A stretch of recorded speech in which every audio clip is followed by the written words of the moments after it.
कानपुर में SP office के दफ्तर के ठीक सामने एक महिला अपनी 3 बेटियों और एक बेटे के साथ आकर जमीन पर बैठ जाती है। जैसे वो जमीन पर बैठी हुई थी, इसी बीच में एक हमराह की नजर पड़ जाती है और हमराह उसके पास पहुंचता है और जाकर पूछता है कि तुम यहाँ क्यों बैठी हो, क्या बात है।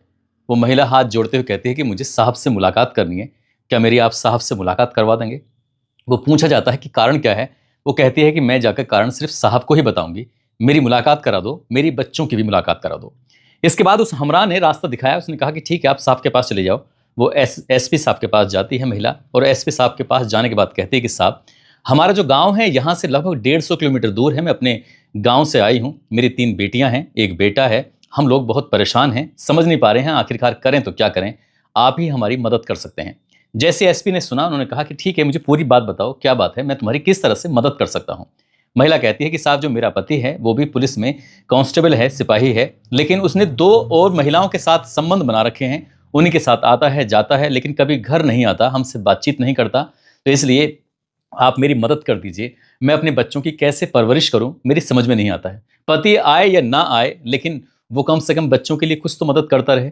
इस तरह की जब बात आती है तो एसपी साहब उसकी बात को सुनने के बाद उन्हें भी लगता है कि हाँ, इस महिला की एक जो समस्या है वो पूरी तरह से जेन्युइन है। इसके बाद उन्होंने कहा कि ठीक है, मैं आपकी किस तरह से मदद कर सकता हूँ, आपको क्या हेल्प चाहिए। महिला कहती है कि साहब जो उनकी तनख्वाह है उस तनख्वाह में से आधी मुझे मिल जाए ताकि मैं अपने बच्चों का भरण पोषण कर सकूं। बाकी आधी तनख्वाह वो कहाँ डालते हैं कहाँ नहीं डालते हैं, मुझे इससे कुछ भी लेना देना नहीं है। जैसे एसपी साहब से ये बात कही जाती है, एसपी साहब को लगता है कि इस महिला की मदद करनी चाहिए। बेटियां बड़ी हो रही हैं और बेटा भी बड़ा हो रहा है, आखिरकार उनकी पढ़ाई लिखाई, बहुत सारे खर्चे होते हैं। जैसा उस महिला ने कहा, एसपी ने बात मानी और ये आदेश कर दिया जाता है कि कांस्टेबल की जब तनख्वाह आएगी तो आधी महिला के हिस्से में जाएगी और आधी तनख्वाह जाएगी उस कांस्टेबल के हिस्से में। जैसे ही उस महिला को ये बात सुनने में आती है, महिला एकदम चहकती हुई, खुश होती हुई अपने गांव घर वापस आती है और अपना बच्चों में पूरी शिद्दत, पूरी ईमानदारी से ध्यान लगाकर रहना शुरू कर देती है। लेकिन वो नहीं जानती थी कि आगे जो होने वाला है वो इतना खतरनाक होगा कि उसने उसकी कभी कल्पना भी नहीं की थी। आदाब, नमस्कार, सत श्री अकाल। मैं उस्मान सैफी। आज की जो सच्ची घटना मैं आपको सुनाने जा रहा हूं, ये सच्ची घटना है 29 अप्रैल 2005 की सुबह लगभग 10 बजे के आसपास का वक्त हो रहा था। उत्तर प्रदेश के जिला फर्रुखाबाद का थाना मोहम्मदाबाद लगता है और मोहम्मदाबाद थाना क्षेत्र में एक गांव लगता है विदा। यहां पर एक व्यक्ति जिसका नाम अमर सिंह यादव होता है, वो एक ड्राइवर के साथ मारुति वैन लेकर सीधा अपने घर पहुंचता है। मारुति वैन का जो नंबर होता है यूपी 78C 8262, उस गाड़ी को लेकर पहुंचता है और जाने के बाद पहुंचता है अपने बेटे के पास, जाता है, बेटे से बातचीत करता है। उसके लिए कुछ खाने की चीज़ भी लेके गया था। अपने बेटे से कहता है, बेटा पंकज तुम कैसे हो, ठीक ठाक हो। जो बच्चा है वो अपने पिताजी से बहुत ज़्यादा अच्छे से बात नहीं कर रहा था, लेकिन जब पिताजी ने बार बार उससे पूछा तो वो कहता है कि हाँ मैं ठीक हूँ। तभी वो कहते हैं कि चलो शहर चलते हैं, कुछ खरीदारी करके लेके आएंगे। पता है अगले महीने बहन की शादी है, तो बहन की शादी के लिए बहुत सारी खरीदारी भी करनी है। जाकर अपनी मम्मी से बोल दो, अपनी बहनों से बोल दो और वो तैयार हो जाएंगी। बस इतना था। उस बच्चे ने, जिसका नाम पंकज होता है, अपनी माँ उर्मिला देवी के पास पहुंचता है और उर्मिला देवी से जाने के बाद कहता है कि पापा आए हैं, और आने के बाद वो इस तरह से कह रहे हैं कि हमें खरीदारी करने के लिए शहर जाना है, तैयार हो जाओ। अब जो महिला है ये बात सुनने के बाद वो तैयार हो जाती है, क्योंकि अगले ही महीने यानी कि 11 मई 2005 में उसकी बेटी की शादी जो होनी थी। सबसे बड़ी वाली जो बेटी होती है जिसका नाम ममता होता है, नाम ममता, और उम्र लगभग उसकी 22 साल के आसपास होती है। दूसरी बेटी जिसका नाम पूजा है, उम्र जिसकी लगभग 20 साल के आसपास होती है। तीसरी बेटी सुधा, जिसकी उम्र लगभग 18 साल के आसपास होती है। और एक बेटा होता है जिसका नाम पंकज, जिसकी उम्र लगभग 13 साल के आसपास होती है। वो महिला जैसी ये बात सुनती है, सुनने के बाद एकदम से अपने बच्चों से कहती है, बच्चों जल्दी से तैयार हो जाओ, पापा के साथ बाजार चलना है, खरीदारी करके लेके आनी है। बच्चे तैयार हो जाते हैं। बच्चे तैयार होने के बाद वैन मारुति में बैठ जाते हैं। यहाँ से जो गांव है, गांव से लगभग करीब 21 किलोमीटर दूर एक छिबरा मऊ जगह लगती है। छिबरा मऊ में वो वैन मारुति से ड्राइवर के साथ सीधे वहां पहुंच जाते हैं। वहां जाने के बाद एक दुकान से दूसरी दुकान, दूसरे से तीसरी दुकान, तीसरी चौथी दुकान, इस तरह से दुकान दर दुकान चक्कर लगाते रहते हैं, लेकिन खरीदारी कुछ भी नहीं हुई थी। जब खरीदारी नहीं होती है तो महिला कहती है कि हम लोग यहाँ करने के लिए क्या आए हैं। वो कहता है कम से कम मोल भाव तो कर लें, अगर आज खरीदारी नहीं हुई तो कल खरीदारी कर लेंगे, इसमें परेशान होने वाली क्या बात है। देखते ही देखते कब शाम हो जाती है पता ही नहीं चलता। लगभग शाम के 6:30 बजे के आसपास का वक्त हो रहा था। ड्राइवर से कहा जाता है, भैया ड्राइवर चलो घर वापस चलते हैं। और जब वापस चलने वाली बात आती है तो ड्राइवर अपनी गाड़ी में बैठता है, साथ ही वो जो व्यक्ति अमर सिंह यादव है वो भी बैठ जाता है, जो उसके बच्चे हैं वो भी सब बैठ जाते हैं। और बैठने के बाद यहाँ छिबरा मऊ बस स्टैंड के पास आके फिर से गाड़ी रोक ली जाती है। गाड़ी रोकने का कोई स्पष्ट कारण नहीं दिया जाता, बच्चे बैठे रहते हैं और जो उनकी खाने की चीज़ें लाई जा सकती थी ताकि वो शोर न मचाएं, ताकि वो कोई आवाज़ ना करें, ताकि उन्हें कोई अटपटा ना लगे। बच्चे जो बोलते रहे उनके लिए खाने के लिए वो चीज़ आती रही। करीब करीब 1 घंटा और यहाँ पर ऐसे ही बिता दिया जाता है। जब 1 घंटा बीत जाता है तब वो महिला पूछती है कि हम यहाँ रुके हुए क्यों हैं, इसकी क्या वजह है, क्या बात है। जब उससे पूछा जाता है तो उसने कहा ठीक है कोई बात नहीं, यहाँ से चलते हैं। लगभग शाम के 7:30 बजे के आसपास का वक्त हो रहा था। गाड़ी अब गांव की तरफ चलने लगती है। अभी कुछ ही किलोमीटर चले थे।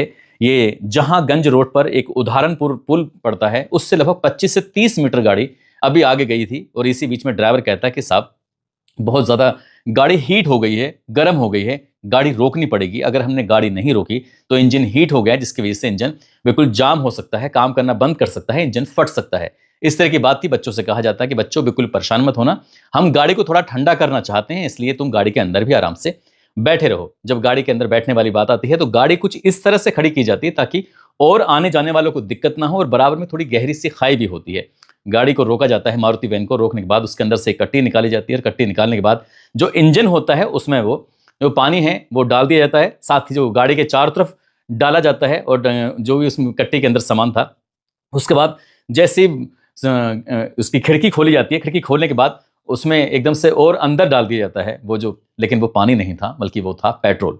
और जैसे पेट्रोल डाला जाता है एकदम से उसमें अंदर गाड़ी के अंदर चीख पुकार मच जाती है और चीख पुकार मच जाती है तो वो कुछ कर नहीं पाए क्योंकि गाड़ी को लॉक कर दिया गया था। गाड़ी लॉक हो जाती है, इसी बीच में गाड़ी में आग लगा दी जाती है और जैसी गाड़ी में आग लगाई जाती है क्योंकि वो खाई के एकदम से किनारे पे खड़ी हुई थी, उसमें हल्का सा पुश करा जाता है, धक्का दिया जाता है और जो गाड़ी होती है वो जाकर खाई में गिर जाती है। अब वहां से वो भागने की कोशिश भी करें तो शायद कर नहीं पाएंगे क्योंकि गाड़ी के अंदर वो पूरी तरह से फंस चुके थे। ड्राइवर भी वहीं आराम से खड़ा हुआ था। रात लगभग 8:30 बजे के आसपास का वक्त हो रहा था और साथ ही जो ये व्यक्ति है वो भी उसमें खड़ा हुआ है और वो भी इंतजार कर रहे थे, देख रहे थे कि ये सब क्या हो रहा है, लेकिन वो नहीं जानते थे कि आगे जो होने वाला था इसकी भी उन्होंने कभी कल्पना नहीं की थी।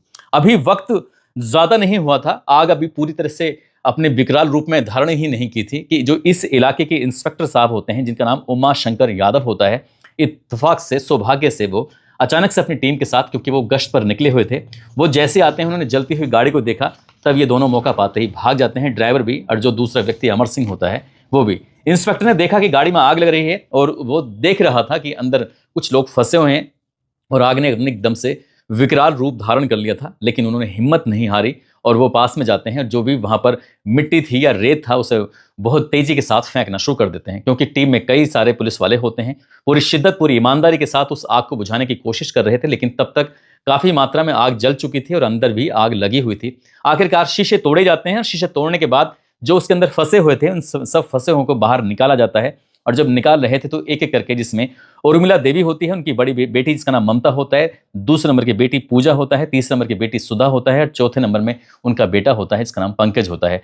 सबको बाहर निकाला जाता है। बाहर निकालने के बाद तत्काल ही प्राथमिक स्वास्थ्य केंद्र छिबरा मऊ में उन्हें भर्ती कराते हैं और वहां से भर्ती कराने के बाद डॉक्टर लोग कहते हैं कि हालत बहुत ज्यादा गंभीर है, सीरियस है, इन्हें हायर मेडिकल सेंटर रेफर कर दिया जाए।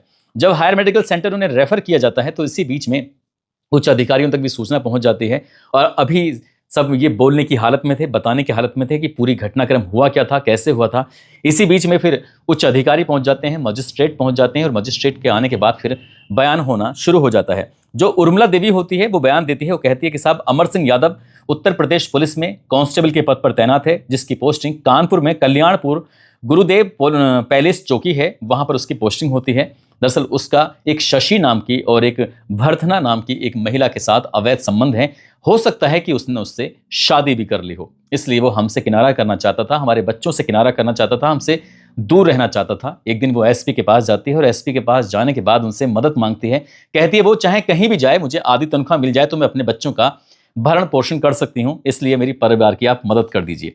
एसपी ने वो मदद कर दी थी और 50% जो उसकी तनख्वाह थी अब पत्नी के हिस्से माने लगी थी और पत्नी आराम से बच्चों की परवरिश कर रही थी। लेकिन इसी बीच में जो होता है उसकी किसी ने कल्पना की ही नहीं थी। इसके बाद फिर मजिस्ट्रेट जाते हैं ममता के पास, फिर पूजा के पास जाते हैं, फिर सुधा के पास जाते हैं और पंकज के पास जाते हैं। अमूमन चारों बच्चों के जो बयान थे वो लगभग एक जैसे ही थे। जो बच्चों ने बोला वही उनकी माँ ने बोला। माँ ने कुछ थोड़ा ज्यादा बोला। माँ ये कहने लगती है कि शशि और भरतना नाम की महिला के साथ उसके अवैध संबंध हैं, हो सकता है कि उसने उनसे शादी भी कर ली हो और इसीलिए वो हमें छोड़ना चाहते थे। बड़ी बेटी ने भी कुछ ऐसी ही जानकारी दी थी और छोटी बेटी ने भी, उससे छोटी ने भी और सबसे छोटे वाले बच्चे ने भी यही जानकारी दी थी। उनका इलाज चलने लगता है, लेकिन इलाज के दौरान जो उर्मिला देवी होती है उसकी भी मौत हो जाती है, बड़ी बेटी होती है ममता उसकी भी मौत हो जाती है, और पूजा होती है उसकी भी मौत हो जाती है। लेकिन सुधा और पंकज की हालत में धीरे धीरे दिन पर दिन सुधार होने लगता है। पुलिस ने इसमें मामला दर्ज कर लिया था, मुकदमा अपराध संख्या 310/2000 आईपीसी की धारा 302, जिसमें मृत्यु दंड की सजा सुनाई जाती है जब उसको निचली अदालत पर मामला पहुंचता है, और 302 में आजीवन कारावास की सजा सुनाई जाती है। साथ ही 436 की जो धारा होती है उसमें 7 साल कठोर कारावास की सजा सुनाई जाती है। कांस्टेबल लगातार ये कहता रहा कि मैंने ये जुर्म नहीं किया, मैंने ये अपराध नहीं किया। इसलिए वो उच्च न्यायालय में जाकर एक अर्जी देता है। उच्च न्यायालय में जाकर अर्जी देने के बाद वहां पर भी वो यही बात कहता है कि साहब मैंने ऐसा कुछ भी नहीं किया है, मुझे तो सिर्फ झूठा फंसाया जा रहा है, ये एक मनगढ़ंत कहानी है। जबकि उसमें जो इंस्पेक्टर होते हैं उमा शंकर यादव, उन्होंने भी कोर्ट में जाकर यही बयान दिया था कि एक व्यक्ति और साथ में एक और उसके साथ होता है, वो आग लगा रहे थे और वो मौका पाती भाग जाते हैं। हमारी टीम ने उन्हें पकड़ने की बजाय लोगों को बचाने में अपनी पूरी ताकत लगाई। हम चाहते तो उन्हें रंगे हाथों पकड़ सकते थे, अगर हम उन्हें पकड़ते तो शायद ये 2 बच्चे तो बिल्कुल भी किसी कीमत पर नहीं बचते। आखिरकार जो जिंदा थे उनके भी बयान होते हैं कोर्ट के अंदर, जो पुलिस वाले थे उनके भी बयान होते हैं, और बयान होने के बाद निचली अदालत से मृत्युदंड की सजा सुनाई जाती है और अलग अलग धाराओं में भी सजा सुनाई जाती है। लेकिन जब मामला उच्च अदालत में पहुंचता है तो उच्च अदालत ने पूरे मामले की सुनवाई की, और सुनवाई करने के बाद कहा कि जो निचली अदालत ने फैसला दिया है वो बिल्कुल एकदम राइट दिया है, सही फैसला दिया है। इसलिए इस पुलिस वाले की जो सजा है मृत्युदंड की, वो मृत्युदंड ही रहेगी, और जो बाकी धाराएं हैं उस धाराओं में भी वही रहेगा। एक बार फिर से उच्च अदालत यानी कि सुप्रीम कोर्ट में अपील दायर की जाती है। जब सुप्रीम कोर्ट में अपील दायर की जाती है तो सुप्रीम कोर्ट में सुनवाई होती है, और वो तारीख आती है 1 जुलाई साल 2014। आखिरकार सुप्रीम कोर्ट की तरफ से जब फैसला आता है तो सुप्रीम कोर्ट कहता है कि जिस व्यक्ति यानी कि उस पुलिस वाले को मृत्युदंड की जो सजा सुनाई गई है, उस मृत्युदंड की सजा को आजीवन कारावास में बदला जाता है। लेकिन कम से कम 30 साल तक इसको सलाखों के पीछे रहना ही पड़ेगा। वो शर्त उसको इस तरह से जो सजा सुनाई जाती है। हालांकि फिर आगे उसका जो सजा थी वो पूरी होनी शुरू हो जाती है, लेकिन सजा को कम होने का जो ग्राउंड बन जाता है, वो ग्राउंड बना था कि वो कहता है कि साहब 50% अगर मेरी पत्नी वेतन मांगती है, वैसे भी मैं कमाने के बाद बच्चों के लिए तो कमा ही रहा था, आखिरकार मैं 50% के लिए अपनी बच्चों की हत्या क्यों करूंगा। वो आगे ये भी कहता है कि अगर 2 महिलाओं के साथ जो नाम जोड़ा गया था वो पूरी तरह से मनगढ़ंत था, झूठा था, उसमें कोई भी सच्चाई नहीं थी। वो ये भी कहता है कि बड़ी बेटी की शादी करना चाहता था और अगले महीने शादी थी और वो खरीदारी करना चाहता था। वो कोई भी ऐसा गलत काम नहीं करना चाहता था जिसकी वजह से उसको ये सब करना पड़ रहा है। उसने कहा कि जब साथ में चालक था तो चालक क्यों नहीं पकड़ा गया, साथ ही जो दोनों महिलाएं थीं उन दोनों महिलाओं के बयान क्यों नहीं लिए गए, ना ही चालक का कोई बयान लिया गया, और न जो 2 महिलाओं की बात सामने आती है ना ही उनका कभी बयान लिया गया। इससे तो साफ जाहिर होता है कि पुलिस ने शायद ईमानदारी से अपना काम को अंजाम नहीं दिया था। अगर पुलिस ईमानदारी से अपने काम को अंजाम देती तो शायद वो चालक भी पकड़ा जाता और जो 2 महिलाओं की बात सामने आ रही थी वो भी खुलकर सामने आ जाती। लेकिन सुप्रीम कोर्ट से उस पुलिस वाले को राहत मिल जाती है और मृत्युदंड यानी कि जो उसकी फांसी की सजा सुनाई जाती है कि इसे तब तक फांसी के फंदे पर लटका के रखा जाए जब तक इसके प्राण ना निकल जाएं, वो फांसी की सजा भी आजीवन कारावास में बदल जाती है। मैंने कोशिश की ये जानने की, मोहम्मदाबाद के जो थाने अध्यक्ष होते हैं, थाना इंचार्ज होते हैं, उनको भी फोन किया, उनसे बातचीत करने की कोशिश की कि फिलहाल इस मामले में वहां की क्या स्थिति है, गांव की उन दोनों बच्चों का क्या हाल है, पंकज का और सुधा का। साथ ही जो आसपास के पत्रकार थे उनसे भी जानने की कोशिश की, लेकिन बहुत ज्यादा जानकारी मुझे इसके आगे मिल नहीं पाई। अगर कोई भी इस कहानी के बारे में ज्यादा जानकारी रखता है, ज्यादा जानता है, तो हमें कमेंट करके जरूर बताएं कि आखिरकार बाद में क्या होता है और इसमें और क्या क्या हुआ था और क्या क्या आपने सुना था।